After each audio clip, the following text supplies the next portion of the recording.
Hello, everybody. Thank you so much for being here today. This is another episode in our series called The Equity Pursuit. For the last few months, actually, I've been bringing on different guests talking about the actions that white people should be taking after studying, after book club, after all of these trainings and webinars. What does it look like for diversity, equity, inclusion, and belonging look like in action? We've gone through Women's History Month, we've gone through Black History Month, we have gone through LGBTQAI Month. What should the work white people be doing right now?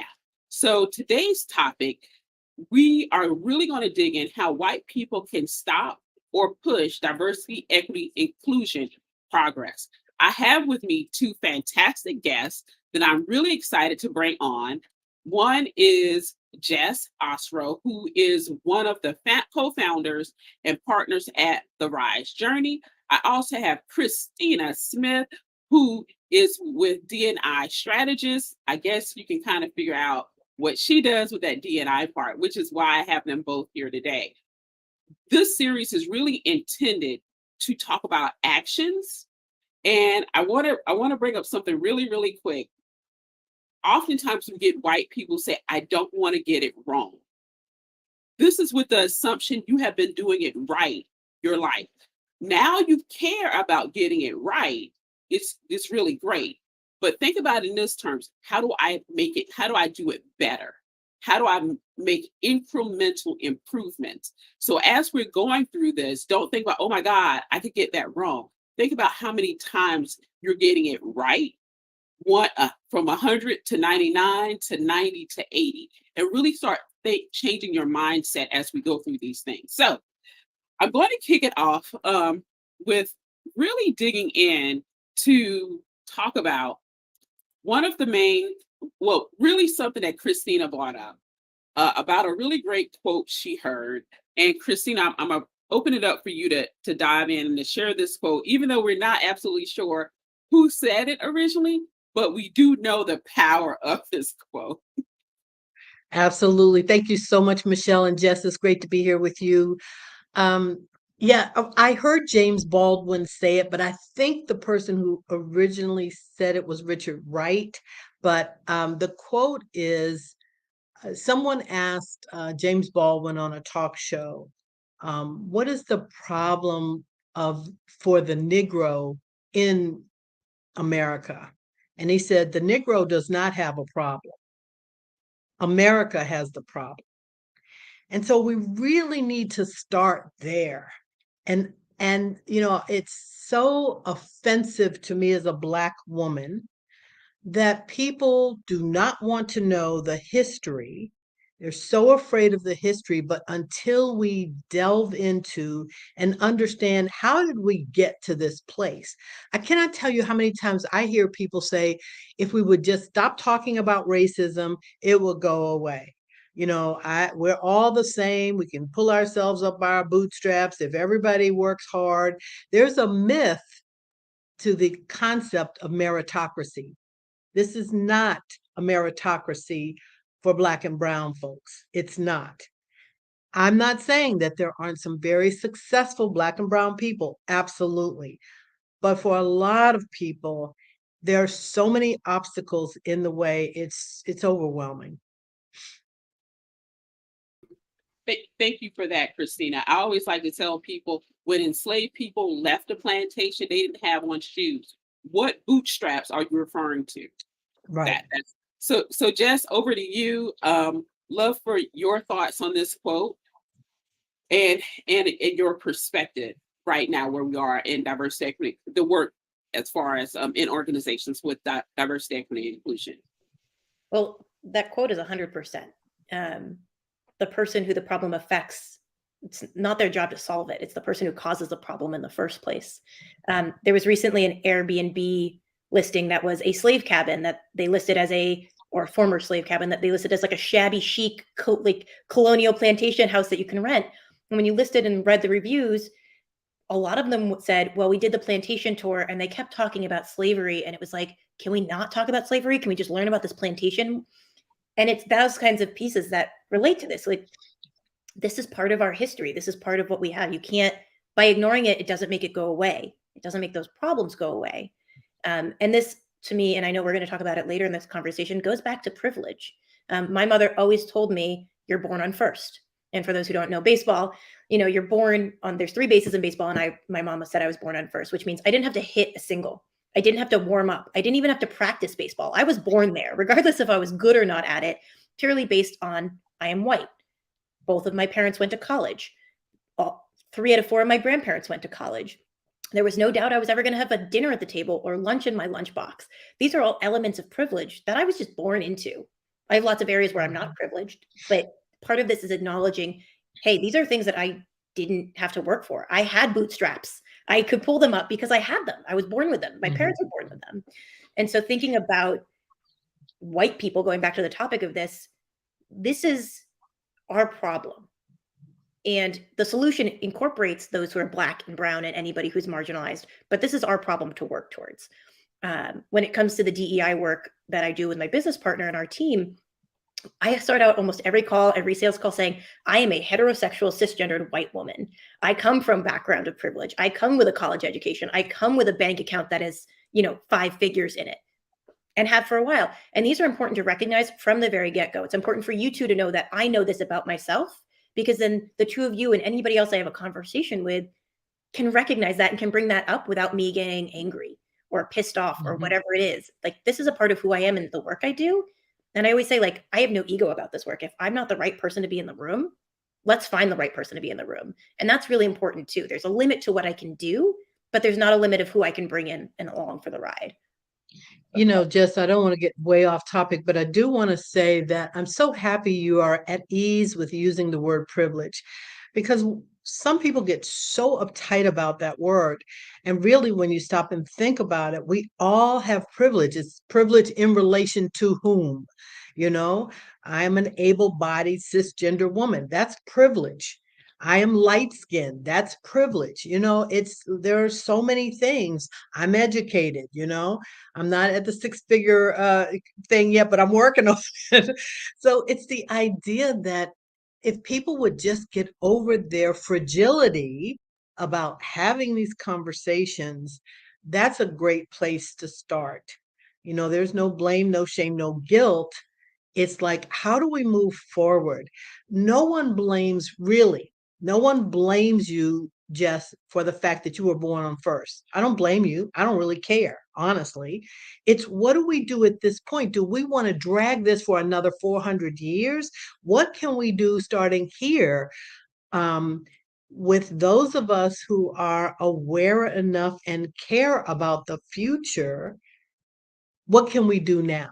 So when we say, let's stop talking about racism, there's no point in dredging up blame and shame and guilt from the past.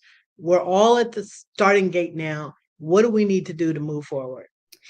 And for DEI work, I don't know. There's some people who are frustrated, I think, that white people are in DEI work, or anybody who's in a majority. And that's a whole nother conversation. If anybody wants to have that conversation, I love having that conversation. Should white women be in DEI work? Should Black women? Who should be in charge of this? And the answer is everyone. But leveraging those privilege. When I think about, again, my mother and grandmother, count your blessings. I take privilege as a blessing, and I can say, I have this. How can I use it to better everything else I do? How can I use this to elevate other people I work with? How can I use this to have a white male CEO hear me better than maybe they would you, Christina? And so recognizing these elements and then saying, how do I use them best? And recognizing that it's just a piece of who you are. There's nothing bad about it. It just is. And I think, the more we can recognize that, whether we're grateful for it or just acknowledging it, the more we'll be able to utilize that for so many more things. And I didn't mean to cut you off, but I absolutely believe that we are all different. We're all different. Think about how many times have you heard about a set of twins and they're radically different personalities and so on and so forth. So it's the idea that we've had clients that have come to us and said, can we do work around race, but don't mention the word race? And then we've had people who have said, predominantly white organizations that have said, we want to kick the door down on white supremacy and we want you to help us do it. So people are very different. Now, I'm not interested in working with a client who says, we want you to do race work, but don't talk about the word race. I have to do a little education there. But the bottom line is that we need many different voices speaking to different people. People are going to hear people differently. You're right, Jess. There will be some people who hear you that won't hear me or Michelle. There will be people that will hear Michelle that won't listen to you or me. And then there are people who listen to me that won't listen to either of you. So I just think that there's space for all of us to do this work. There's enough work. God knows there's enough work for everybody. And that's what we have to get out of this white supremacy characteristic that there's not enough. There's not enough people. There's not enough money. There's not enough to share. There's plenty. There's plenty to share for everybody to do this work. What were you going to say, Michelle? Looks like you were about to jump in there.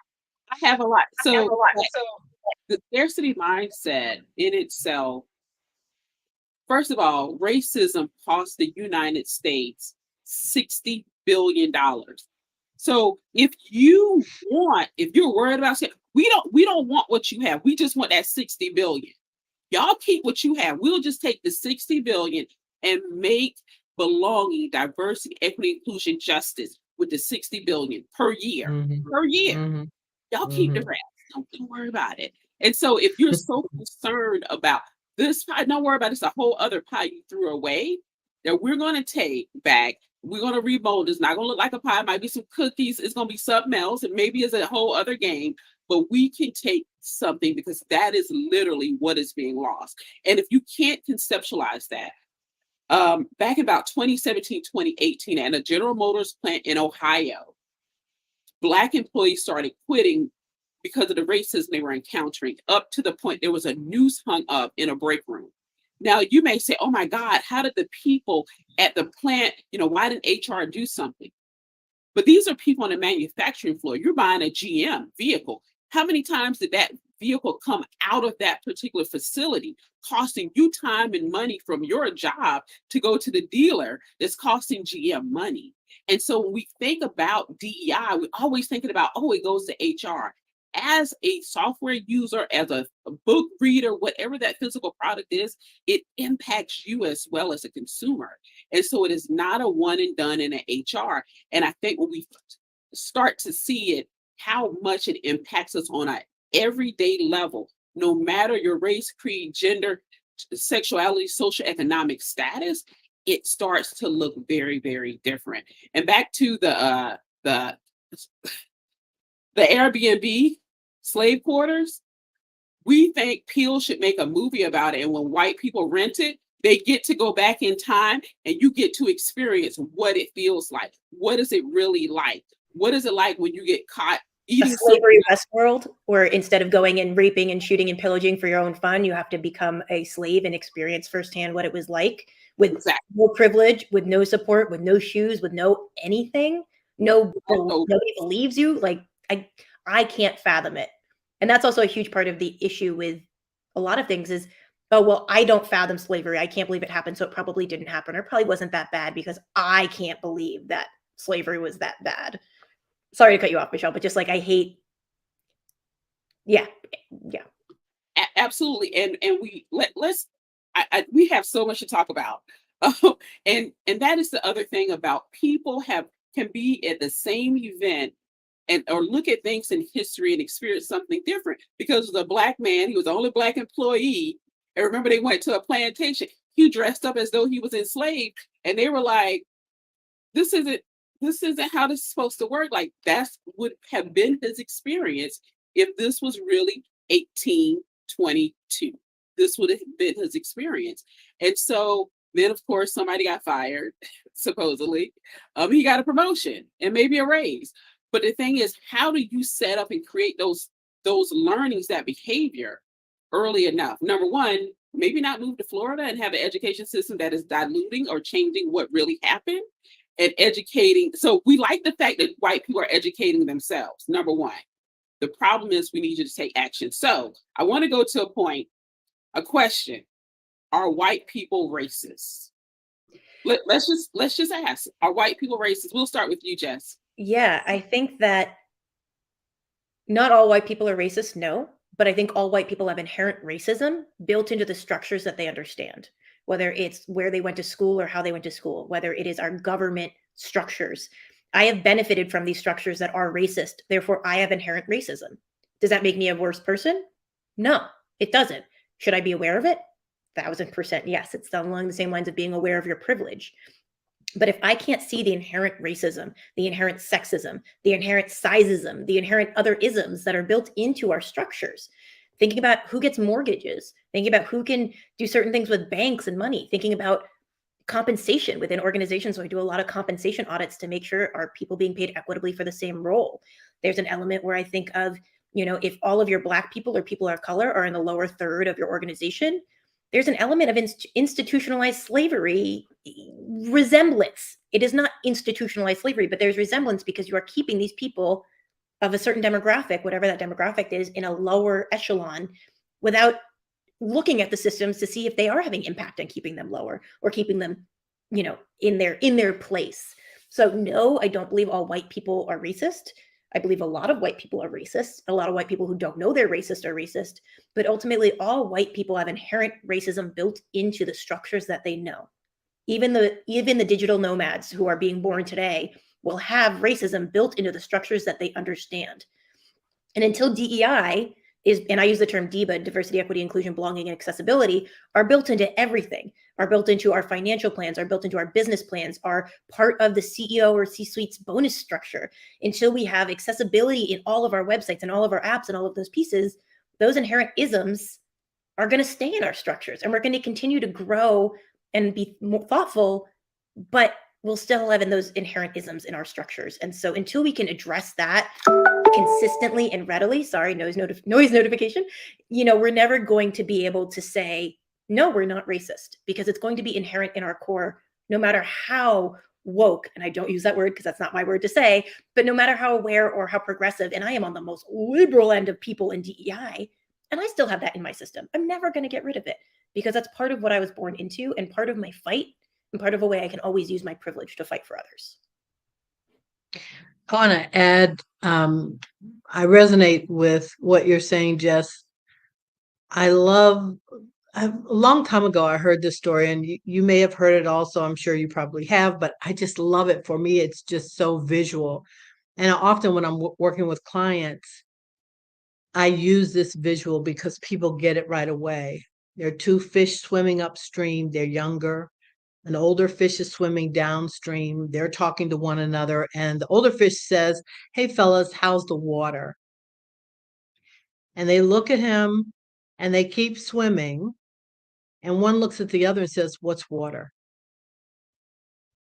It is the systems, it is what we have been indoctrinated into, all of us, into this system, and it has changed over time. So it used to be, especially in the South, very blatant, very, very blatant. Then we moved into with slavery, and then we moved into Jim Crow laws. And now, the way places get free labor is you go out and you in prison Black and brown men for carrying a dime bag of marijuana, and then they're set off for 5 years in jail. That's free labor. And it's really interesting. I did some work with a police department in the Midwest, and it was really a painful experience. It was excruciating for me because I am not a very judgmental person by nature. I assume positive intent until you prove that you can't be trusted. However, these police, this was not that long after George Floyd, these police officers, you could feel the racism coming out of their pores. I thought I was going to choke and die in this space. It was virtual, thank goodness, because I probably would have walked out had I been there in person. But there was one white police officer, and I was really shocked to hear him say this. But what he said was, when he was in college, he took a criminal justice course. And as part of his course, he had to go down to the courthouse for 2 weeks and sit every day and watch all the different cases. And he said he could not tell me or the group how many times he saw 4 or 5 young men, teenagers, that had committed the same crime, that there were 3 white males, 1 black male. And the 3 white males got community service. The 1 black male got, 40 days in jail at the same time. And, he just said, I knew then something wasn't right. Christine, I just want to Yeah. pause you right there for Mhm. impact, because, go back to your organizations for anybody listening and watching, looking later. How many of your organizations require a background check? How many organizations have a background check and that one person who got 40 days isn't able to get hired because of that 40 days? Myself, I smoke pot. I have a vape. I use it to go to sleep at night because of my anxiety. I have traveled with it to places that shouldn't have it, versus Brittany Greer, and I'm probably pronouncing her last name incorrectly, who's the WNBA star, is probably potentially going to die in Russia because she had hash, a little bit, probably to use for the same reason or to relax or whatever reason she needed to use it for. But that's privilege right there. I've flown with that. I've never had an issue. I brought all sorts of things through airport security, never had an issue, nor will I ever have an issue, because I'm a white woman and I just sprout one tier, and I've used that. I've used that to get away with things. But to all the businesses who have background checks, screw that shit. Time to find a new method of finding appropriate people. And because they have a history, and because the system that is racist, therefore now makes you inherently racist by using these tools that oppress these people. Absolutely. Absolutely. Thank you so much for sharing that, Jess. Just for a reality check, for those of you who have been following me or have met me, be it virtually or in other spaces, the reality is I literally know Black men in their 50s who committed crimes in their teens, who have gone on and gotten degrees and cannot work certain places because they run background checks. I mean, from physical therapists to engineers.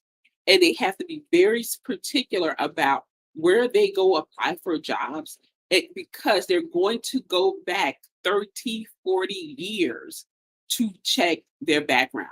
They don't even have speeding tickets from the last 25, 30 years, but something they did in their teens, and they caught a case, they can no longer, it is held against them no matter how old they get. And that really, like, how do we change that system? Because it literally limits this person's ability to build wealth, to have job security, to have a livable wage. And that process, like you, again, it is oppressive, and it is a part of the new enslavement system. Michelle, somebody in the chat wrote, why bring up things that have nothing to do with DEI?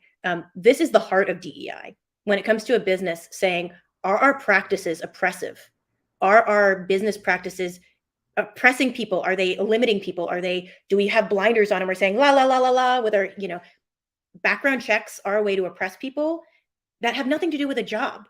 If you're inviting somebody to be on a police workforce, maybe then you want to check their background and see what's going on. Maybe that's relevant. But if you're hiring somebody as an HR coordinator or a customer service person, their criminal background shouldn't have anything, or if it is, look for that one sliver of applicable piece.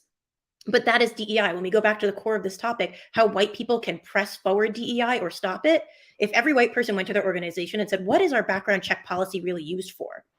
And we were able to eliminate 50%. Think about all the people who are Black and brown or white or whomever who have backgrounds.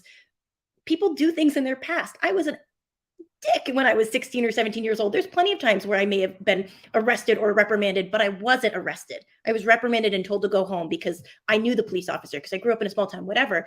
But a lot of people aren't that fortunate. And a lot of people have the racism in our systems that impact them, which then impact jobs. Whereas DEI right now, a lot of DEI is in our careers, is in our companies. And so if you're going to use a tool that has nothing to do with anything except to say, Christina, you're Black and you have a background, so therefore you can't be a customer service person at $15 an hour, which isn't a living wage to begin with. That is DEI right there. That is the crux of DEI. And that is how white people can push it forward, because they're going to listen to white people more, especially if the people at the top are white.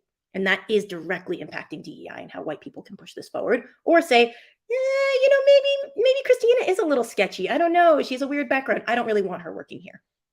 Because that's what a background check can do. Absolutely. I want to go ahead, Christina. You're on. Yes, someone just put in the chat, add justice issues to EDI conversations. And I just want to say really quickly, I think that's so important. I'm actually doing a lot of work with employee resource groups right in through here.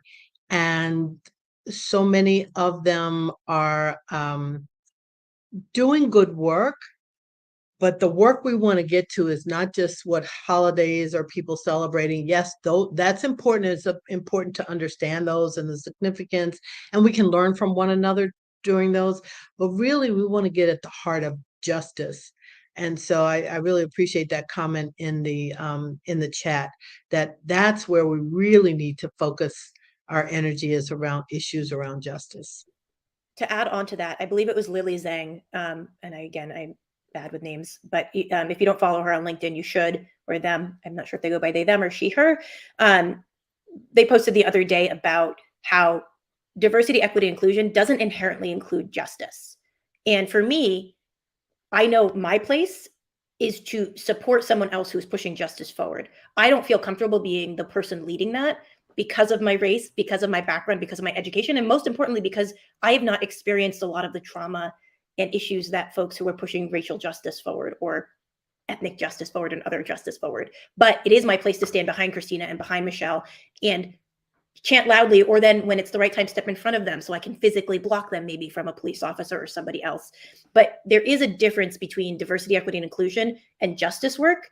And there's, in my opinion, there's always a place for DEI work, but justice work is different. And you have to make sure you have the right people and the right support.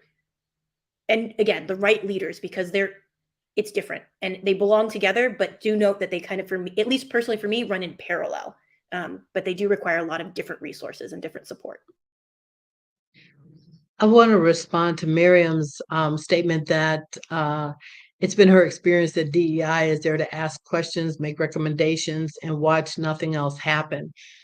I absolutely understand that. And I do see that sometimes our organization is called in behind another organization because people came together, they had lots of conversations, but nothing really changed. And the way we do our business is we push many different levers at the same time. We work on the culture of the organization. We work with the senior leadership team. We work with the management. We work with frontline people. And one of the things we do, and you mentioned this earlier, Jess, is we start with compensation. So we start with who's being paid what and where can we make an impact. And it's huge. Got to tell this story. I got to tell this story really quickly. So I worked with this one client, and this was going to be 4 months of listening to their frontline folks. And I was interviewed by 4 human resources people. One was the lawyer. All of these women work in human resources and the lawyer. And the interesting thing is that they chose me out of 8 other groups, and the lawyer said she was going to sit in on all the sessions. Now we're talking 4 months, 3 sessions a day for 4 months. And I'm thinking, wow, that's really interesting. And then I told her, no, you can't do that. Because I want to create a safe space and people are not going to feel safe. And so she understood that, went back to the CEO, white male, and he said, no, he wanted her to sit in on all the sessions. And I told her, well, then I need to talk to him because this is not going to happen like this. I didn't say it like that. But anyway, talked to the CEO. And when the first time we got on the phone, it was, a nice chit chat. And then I said, look, you're hiring me to find your O-ring. And he said, my O-ring. And I said, do you remember the Space Shuttle Challenger that blew up, back in the 80s? I said, they found out what caused that shuttle to blow up, and it was a defective O-ring. I can promise you there's something that's boiling in your organization as we speak that has the potential to blow and you don't even know it. And he says, okay, I believe you, but I believe like Ronald Reagan, trust but verify. So she sat in on one session with the senior leadership team, which is where she should be. Long story short, we went through all these listening sessions and I came back to him and I said, I found your O-ring. He said, you did? I said, absolutely. And he said, what is it? I said, it's the number of Black and brown women. Actually, there were 4 women who had been there for many, many years, and they were educating and mentoring young white people who would then catapult into the C-suite and make 6 figures, and they were still making a little more than minimum wage. After having been there for years, I said, these women are very angry and they were about to blow. And he said, I appreciate you being direct and telling me exactly what it is. And they went back and rectified that in a big, big way. So yes, compensation is important. And knowing that that's the heart of what we're working towards is making things equitable.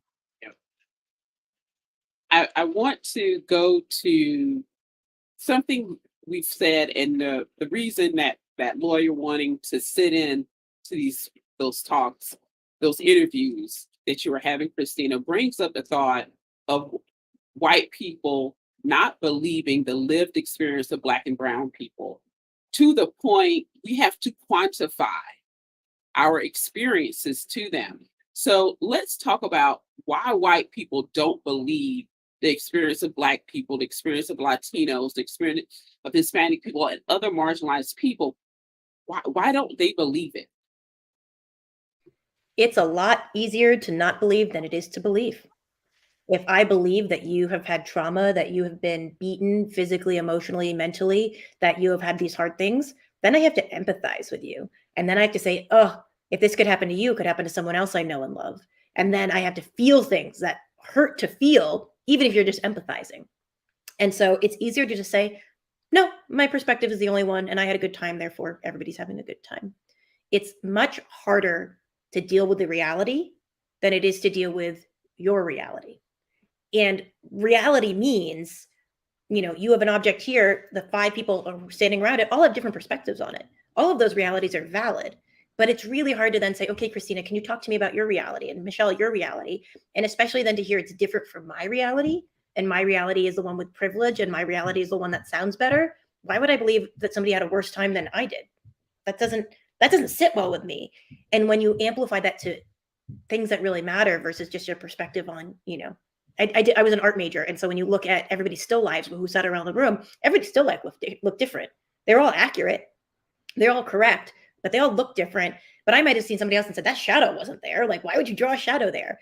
But until you actually step over there and look at it, but in reality, you can do that. When it comes to Michelle, your life experiences, there's a limit to what I can do. And so to believe without feeling yourself, without seeing it yourself, without having that experience is hard mentally, but emotionally super taxing. And I know I have enough crap in my life. I don't want to take on your stuff. And so I ignore it. But the reality is, a rising tide lifts all boats. The more you can get behind everybody's realities and say, okay, this wasn't mine, especially as a white person. And let's say I'll be speaking, this is my generalization from the perspective of a white person. The more you can get behind and say, okay, Christina, I believe you. I've never experienced this. And I'm just going to extend that faith, that olive branch, whatever you want to call it. Whatever I think of next is going to be better because I have Christina's perspective with me. And then the other perspective. But if I just want to get it done fast and easy, I'm going to screw your perspectives. It's all about mine. And so it takes more work to take in other perspectives. It takes work to believe other people. A lot of people don't want to put in that work. Yeah, it's I laugh when I think about how old I was before I realized that people were experiencing the world differently than I was. It was amazing to me. It was a profound aha one day that, wow, people are having a different experience than I am. And so you're absolutely right, Jess. what happens is people don't see it. And it's just like you talked about growing up in a small community and the police officers giving you a warning or telling you to go home. It is very possible to believe that that's how all police officers treat all young people. And so it's very challenging to think that someone might be treated differently. And um, as much as these things have been going on for many, many, many years where people have been treated differently, thank goodness for cell phone cameras, because now the world is starting to see that not everyone is treated differently. I've read stories about white women who have adopted Black children. And one woman was driving down the street. She was teaching her son to drive, and he was behind the wheel. Police pulled him over because he was concerned about the mother's well-being. Like, was she being kidnapped? And it was like astonishing. Like, as much as he tried to tell her what his lived experience was, she couldn't believe it, even hearing it from her son until that day. And then all of a sudden she really believed that, oh my God, like this really does happen. So you can see it on television, you can hear it from people, but there's something about our own experience that is part of our DNA, but it's just part of us. And it is really hard. Yes. I would say the issue with Black and brown people having to, and other marginalized people having to continue to share their experiences to white people to validate our lived experience, we're continuing to live through that trauma. And so when they talk about high blood pressures is about diet, no, it's the stress of us living it and then reliving it and reliving it and reliving it to so white people can better understand our experiences. Luckily, there are, like you said, cell phones, there are tech companies that are capturing those experiences for white people to walk through virtually. You go through that VR experience, so we don't have to go through it mentally over and over again, because it is very difficult for us. And it's really important that we have other ways to educate you that at the same time does not traumatize us repeatedly. Go And this ahead. is where I see white people in DEI and white people in general, again, pushing DEI forward, pushing DEI, anti-racism, anti-isms, all the things forward. In this case, we're talking specifically about DEI, and I tend to cater toward the workplace with that. But this is about saying, I'm going to believe you no matter what you say. If you say bees are red and blue, I'm going to say, okay, Christina, bees are red and blue to you. Let's go with this. And by me as a white person potentially leading DEI, as me potentially as a respected white person within a workplace, by saying, I believe Christina, you don't have to explain anything. Maybe somebody else next to me is going to say, okay, so now we need to make sure that those who see the bee in red and blue have the same experience as those who see it as black and white, or whatever it is. And so then all of a sudden you're saying, I'm amplifying this perspective. I'm amplifying this voice. So Christina doesn't have to say it again. And Michelle, something that I think people get confused a lot with, especially people who don't go to therapists. I see my therapist once a week, thank God. Otherwise I would actually go crazy in the legitimate sense. Trauma can be small, it can be microscopic, or it can be effing huge. It doesn't make it any less of a trauma if it's this small versus this big. And trauma is trauma is trauma, and reliving it is reliving it is reliving it, no matter what size it is. And especially in the workplace, in a place that hypothetically everybody is equal, there's equity. And somebody mentioned equity versus equality. Great difference to look that up and talk through that conversation. But white people, by saying, I believe you, you don't have to say it again. You don't have to repeat yourself. I will never ask you, and I will defend if somebody else asks you, I will say, they don't have to relive this experience. They said it once, and let's trust. That's how we push things forward. This isn't about moving a needle. This is about saying, yes, let's go to this next step. Believing is one step. Okay, move on, for Christ's sake. Like, let's keep moving. Let's not get stuck on these basic 101 concepts. There's much more difficult things ahead. Believing should be a standard. And white people, by believing, saying, yes, this is her experience, let's move forward. That's a way that white people can move DEI forward.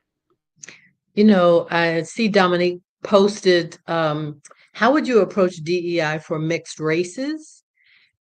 And I think that's a really great question, because we are facing more and more and more young people are intermarrying, and I think it's great. And what comes to mind for me is where we see our best outcomes when we're working with, and I mean, when I'm working with, I don't care whether it's the senior leadership team or frontline folks, um, where people are having conversations about their lived experiences and about their challenges. I was working with a leadership team the other day, and I showed them a video of Seattle, Washington has done a lot of great work around diversity, and they did this even prior to George Floyd. They have a lot of videos that you can find, and one video, I showed them a clip, and I asked them what resonated with them, and there was a situation in the video that came up, and there was a Black female who asked the question, how do you decide if you have a Black male and a white male who are qualified for a job? Like, how do you make a decision? And she just asked the question, she didn't answer it. So when I asked the group what resonated with you with the video, one person said, oh my God, we just had that situation come up um, in our recruiting meeting, in our hiring meeting, that we had two candidates, one Black male, one white male. And I said, there were 40 people in this space on Zoom. And I said, I'd like to turn that over to your group. What do you say? I was so happy that one white male spoke up and said, what are our goals for our organization? The goals for our organization is to have our company mirror the community that we serve in. And based on that goal, I would hire the Black man. Now, that's how a white person can push DEI forward, because he tied it to the goals of the organization. Number one, it wasn't coming from a Black woman saying you should hire the Black man. He said it, and it was just so powerful. So I go back to, when you're having conversations with mixed folks, they're going to have very different experiences than a person who grew up with just Black parents, or a person who grew up with just white parents. So facilitating a conversation around that is going to be really interesting. Just asking the right questions, being curious to really lean into what was their experience, and people in the room will learn from them. And that, I think, with more and more children being born, and more interracial marriages, religious marriages, everything marriages, or not even marriages, but children being born, there's going to be a whole, and it's already started, and we're already seeing it in Netflix and all these, but identity movement of, okay, well, I have a Black mom and a white dad, but I'm not Black, but I'm not white. So what am I? And so there's also these kind of, a lot more questions come up. And my personal experience is those who are mixed race tend to be more empathetic. They tend to be more willing to listen and understand. They tend to be willing to believe other people's experiences, because they've had so many jarring experiences of their own trying to fit into a category when inherently they're born into their own category. And so it's really interesting to see how that plays into the workplace. And I love that that person tied it to business goals when about that hiring. The other thing I always say is, enough with the culture fit. Let's talk about culture add.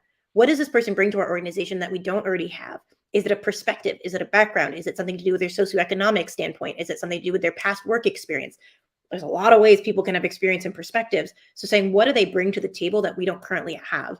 And in that case, I would say, okay, let's look at the team. Maybe it's majority white women. Okay, well, this person is going to bring a very different perspective than the ones we already have at the table. So thinking about the culture add and what else they bring in, along with the business objective, along with the goals, along with the end, bottom line, there's a lot of different ways. That being said, it's important to remember, if you bring on that Black man and he's the only Black man in the company, or the only Black man on that team, or the only person of color, you have to go out of your way to say, okay, what are his past experiences? How do I believe them? And how do I make sure that we create an environment that doesn't repeat the negative ones, that builds upon those positive ones? But how can I proactively, as a white person, as an HR person, as a person who he works with, how can I make sure that those experiences are positive? How do I set myself there as not just an ally in a noun sense, but as a verb? When I see something happen in a meeting and I can back them up, or proactively say, oh, John over here, Black new employee John said this, we should make sure to listen to this. So all of those techniques you have for bystander intervention and ways of being an ally as a verb versus a noun, you have to make sure you also interject those once this person is hired or these people are hired, because that's just getting them into the pool. That doesn't mean, they're being helped to swim or support or float or drink margaritas like everybody else. You want to make sure that experience isn't equitable. Absolutely. Dominique, great question. I just want to add a couple nuances in that for mixed race people, and knowing the experience, knowing how marginalized people are often ignored, overlooked, their stories, their experiences aren't believed, what privileges do you have so their voices are heard?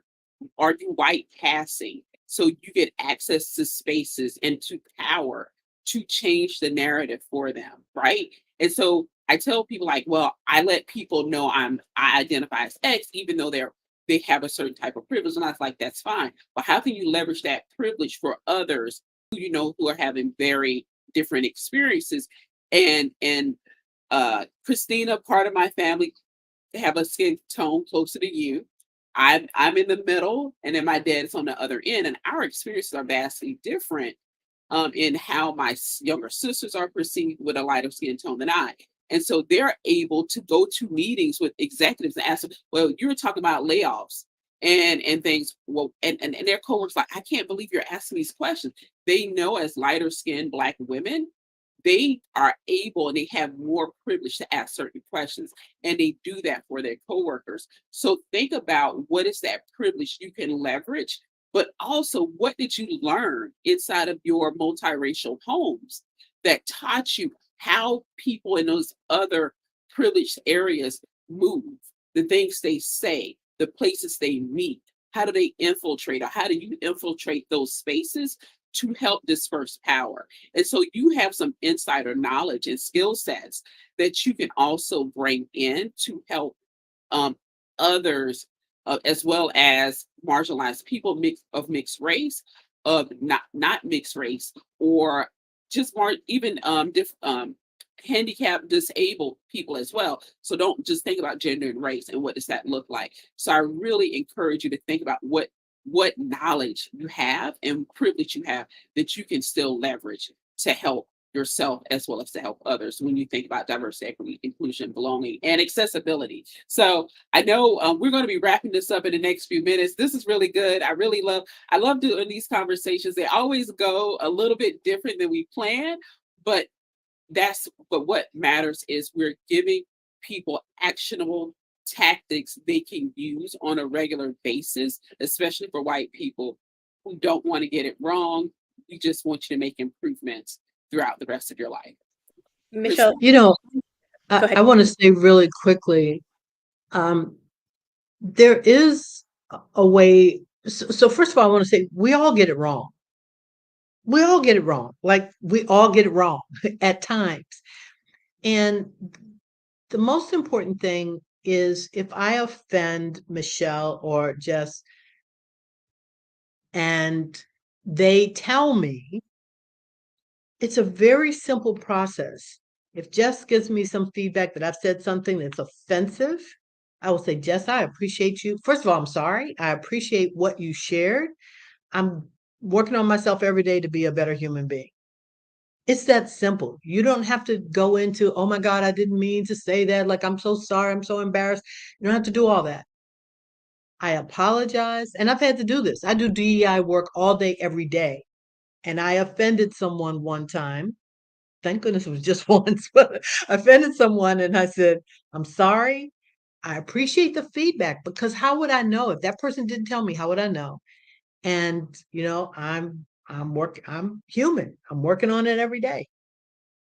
Yes. Oops, ouch moments. Absolutely. Absolutely. There's a great book for anybody who's just interested in this topic in general called The Vanishing Half by Britt Bennett. And it's about these Black towns, these towns that just were all Black people, but this specifically is two sisters, one who was born very Black and one who was born very white passing, and their life trajectories. And it's beautifully written and beautifully read. So highly recommend that. And Michelle, I'll link you to it after this. When I was 16, I had the fortunate opportunity to move to the island of Grenada, which is the end of the Caribbean. It is an island filled of amazing Black people. And when I was 16 and my parents and I lived there, we were the only white family living on the island. And so I was dropped and immersed in this culture. And so it was fortunate, and I learned a lot. And I made a lot of mistakes. And I'm sure there were microaggressions galore that I was the one who perpetrated, but I learned and I brought back, and it shifted my entire life thought and trajectory, and has impacted every day of my life since. That comes with privilege because my mother was a college professor. She was able to take a sabbatical. We were able to go and live someplace different. I was able to homeschool myself. There's a whole bunch of elements of privilege, but you can get those experiences every day. And it is the responsibility of white people. It is the responsibility of white people who lead organizations. It is the responsibility of white people in politics, wherever you are, to say, what experiences can I put myself into without it being a zoo? You know, you don't want to drop in somewhere and say, I'm watching you and I'm watching what happens here, but you need to get those experiences and open up your eyes a little wider and be a little bit more curious. Yes, and Grenada was invaded by the US. I could talk about that for days and how ridiculous it was. And they bombed the mental hospital, and there was not a war going on. And it's all about Cuba. Everything's all about Cuba, it seems. But you need to find those experiences and be open to them, even if they make you feel, oh my God, I can't believe I've been the person who made that microaggression before. Oh my God, those oops and oh moments are going to bombard you the more you open yourself up to experiences. And that is okay. And that is part of learning. And you can acknowledge your past and still be very present and progressive in the future. And so that's just my only thought, is find those moments, put yourself in places that might feel a little uncomfortable, probably the more uncomfortable, not unsafe, but uncomfortable, and have those conversations and be okay with your ego getting hurt a little bit. Because again, I work in the space and I have messed up and I have been the perpetrator of microaggressions, and I've done a lot of things that I probably shouldn't have done. And Michelle, to your point in the very beginning, like, this is about moving forward. You know, you got to acknowledge the crap that you did wrong, but it's about not making the mistakes again and helping others not make the same mistakes you have, and pushing things forward. It is our responsibility as white people, especially as a white woman. We are some of the most dangerous people to DEI when not done correctly, not done right, white, Freudian slip. So just, own how much power in the positive you have to affect the world too. For all the folks listening, you have so much inherent power to push things forward. And one thing, circling back around, and then I'll stop talking, is if you have one action item from me, go back to your organization and said, when's the last time we did a compensation audit to make sure people were paid equitably? Keep asking that question over and over and over. Cash is king. If nothing else, I want to make sure Christina and I are compensated equitably for the same job that we do, because that's just fairness. That's equity. And if your organization isn't actively doing compensation audits against race, gender, ethnicity, first language, parenthood status, caretaker status, all of these different demographic breakdowns, you're not doing it right.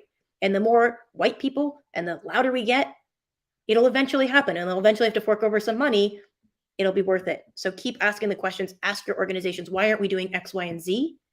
And keep asking, so that Black people don't have to advocate for themselves. So marginalized communities don't have to advocate for themselves, or they can take a break from advocating for themselves and just take a breather, grab a glass of lemonade, have a good meal, whatever it is they need to do, so that when they do join the fight, you've already moved it forward for them. Thank you for that, Jess. Christina, what are actions, white people should be doing to progress diversity, equity, inclusion, belonging, accessibility? So there's so many different things, but there's one thing I specifically want to talk about. You mentioned it at the start of the show. I want to say it again. There are times when white people are doing charitable work, working in foundations, working for nonprofits. One of the most egregious things that I heard was there was an organization where there were primarily white female attorneys who were representing Black and brown people who were on death row. And they felt that because they were doing that work, they could still do racist things within their office towards Black and brown attorneys, receptionists, all the way up and down the line. What people don't get sometimes is the work is our internal work. It is understanding our internal white supremacy oppression, our oppression. And a person I follow and love is Dr. Barbara Love, who talks about the liberatory consciousness model, that white people should be doing this work not to free Black and brown people, not to save Black. I don't need to be saved, but need to break the bonds of racism and classism. More white people are hurt by this racist structure than Black and brown people, because there are more white people. There are more poor white people, middle class white people, who are suffering because of racist white supremacy.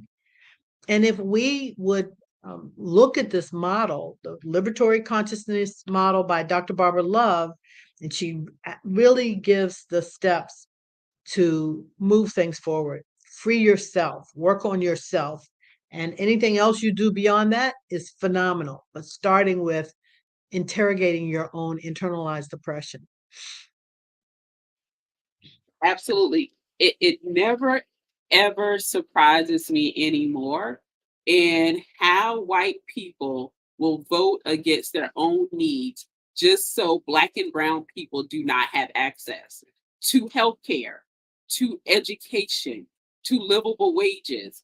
And it's like, now you have poor health care. Like, yeah, but our maternal health is better. Okay, but your babies and the white mothers died still. If we did these things, we would have improvement across the board. And if you don't believe me, look at some of the practices and policies you've approved of inside of your organizations that were against your best interests or the interests of white people overall, because you said, oh, but that could let a couple of these people through. It will completely blow your mind. Like, well, that policy's been there for 12 years. Doesn't mean it should be there ever again. Just remove it, dismantle it. And that's a lot of work that needs to be done, is around the practice, policies, and procedures in organizations, the unspoken rules, right? Because some of them are unspoken. They're passed around in meetings. And it's really, really important to have those discussions and take those actions. So we love assessments. We'll come in and do assessments for you, but it's up to white people in those organizations in management roles. I know we say leadership roles. I have a completely different take on leadership. Somebody can be the janitor and it's like, the building's on fire, let's go to the top and jump. And somebody can be a leader, a manager, an executive, and like, we're going to take the stairs, like, you don't know what the hell you're doing. I'm going upstairs with the janitor. Who is my leader? And I think it's really important we identify who those people are. So this cascades through white people at all levels and organizations. You have that privilege and that power to speak up. And it is up to you to do that every single day. And there's a big question mark about what is an ally. And I'll put this: ally is an action. And if you're not willing to take a risk on your personal brand, your career, your finances, your friends and family relationships, I need you to not say anything, because you may be causing more harm, and let other people like Jess speak up and take action, because those are the people that are really here to make change. And when you're ready, hopefully sometime soon, you've learned from Jess's actions and you know what to do. You've learned from Christina, you know what to do. But it's really, really important that you use that power and privilege, no matter the level you have in the organization as a white person. So any final thoughts? I'm going to share some resources in the chat before we go. Any final thoughts as we wrap up? Jess, how can people reach you? How can they find you? If you Google Jess Osrow, OSROW, you're going to find me. There's only 7 Osrows in the world. Or therisejourney.com if you're interested in this work. Find me on LinkedIn. That's usually where I nerd out most. Yeah, I would say the best place to find me is on LinkedIn as well. And I just really appreciate everyone coming and taking the time to be in community with us, because we have work to do. I'm so encouraged when people show up. it says that we're doing this together. So thank you for those of you who were able to join us. And thank to both of you for joining me today. Jess, thank you for this topic. This was Jess's topic, and I knew Christina, like, I'm here for this. Let's have this conversation. So thank both of you for putting in the time, bringing in your areas of expertise and your experience to share it with everybody that's joining us live, as well as if you're joining us on a recording. We still want to hear your comments. Reach out to any of us. We would love to be able to have dialogue with you as well as assist you in your organization. Everybody have a great week, and we will talk to you later.